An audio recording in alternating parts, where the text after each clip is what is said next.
Hello guys, welcome back to my channel. তো আমি তানিশা, তোমরা সবাই দেখছো দুষ্টু অফিসিয়াল। আশা করি তোমরা ভালো আছো। আর হ্যাঁ, আমিও খুবই ভালো আছি।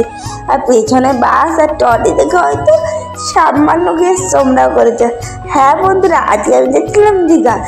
চলো পুরো নাইটটা খুব এনজয় করা যাবে, আর পুরো নাইটে পুরো জার্নিটা তোমাদের সাথে শেয়ার করা যাবে। বাসে কিন্তু কেউ আসেনি। তো বন্ধুরা, আমাদের কিন্তু বাস জার্নি পুরো শুরু হয়ে গেছে। তো চলো অল নাইট আমার সাথে ভিডিওটা দেখতে থাকো। আমরা তো নিজেরা ঘুমাইনি, অথচ বড়দেরকে তো ঘুমাতেই দিইনি। সারা রাস্তা এইভাবে চেঁচিয়ে গান করে হাসি মজা খেলা এইসব দিয়ে কাটিয়ে দিয়েছি। যেটা আমি ভালো লাগে, তাই বলে যে রাতের বেলা ঘুমের ডিস্টার্ব করবো, এটা কিন্তু ভালো লাগে না। তো সেটা সবারই মন্তব্য ছিল। দেখেছো বন্ধুরা, তোমাদের সাথে কথা বলতে বলতে কখন যে কলকাতা চলে এসছে সেটা আমি বুঝতেই পারিনি। তো তোমরা কারা কারা এখন দীঘায় এসছো অবশ্যই আমাকে কমেন্টে বলো। তোমরা কারা কারা কলকাতার থেকে আমার ভিডিওটা দেখো অবশ্যই আমাকে বলো।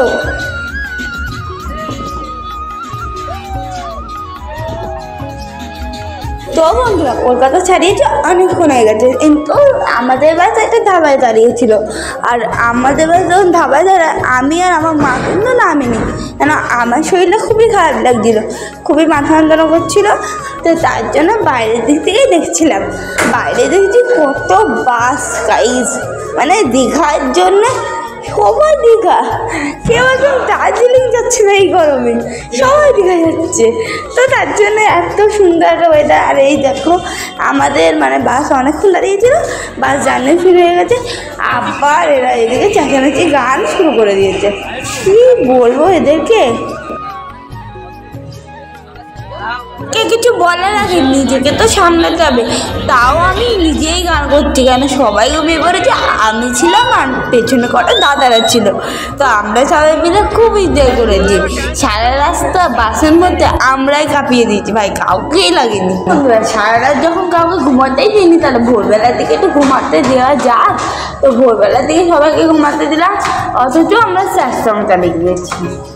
এখন বাজে প্রায় 4:30। আমি তো ঘুমাইনি সারা রাত, কিন্তু কাউকে ঘুমাতেও দিইনি। কেন এরকম দুষ্টুমি একটু লং জার্নিতে করাই যেতে পারে। তখন বেজেছিল 4:30, এখন বাজে 8টা। 8টার সময় আমি আসলাম আমার রুমে। তো রুমে এসে আমি ঘর খুঁজে পাচ্ছিলাম না, তখন সময় বলে একটা ঘর খুঁজে পেয়েছি। আজকে এই ব্লগটা এই পর্যন্ত। নেক্সট ব্লগ আসে খুব তাড়াতাড়ি। নেক্সট ব্লগটা দেখার জন্য আমার ভিডিওটা সাবস্ক্রাইব করে দিও। আর খুব জার্নি করেছি, আবার শর্ট পার্ট দেবো। Going to Digha 2 number part আসতে চলেছে বন্ধুরা। দেখার জন্য আমার একটু চ্যানেলটা সাবস্ক্রাইব করে দিও। টাটা।